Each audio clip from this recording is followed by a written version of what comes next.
Welcome to Anita's Guide to Simple and Easy Cooking. I'm Anita and today I will show you how to freeze eggplants. So let's get started. I've got here 8 small eggplants, or you can use 1 large eggplant, 1 teaspoon of salt, 3 tablespoons of oil and a dish with some water. Take your salt, add it to the water and give it a mix.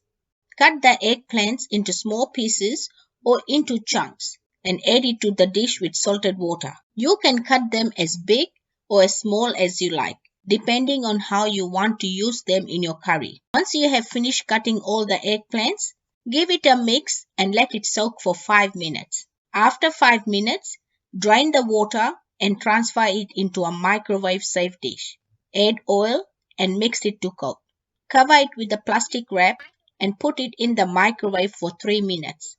After 3 minutes, take it out, carefully open the plastic wrap, give it a mix, cover it again and microwave it for another 2 minutes. Take it out, give it a mix, cover it again and let it cool down completely for 30 minutes. Once the eggplants have cooled down, transfer them into snap bags or freezer bags, and you can freeze them for up to 6 to 8 months. This is what my frozen eggplants look like.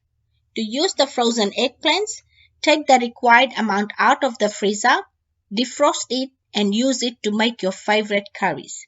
Once the eggplants are defrosted, you cannot freeze it again. Enjoy. If you like this video, please give it a big thumbs up. For more of my simple and easy recipes, please subscribe to my channel and don't forget to press the bell icon to receive notifications of my latest videos.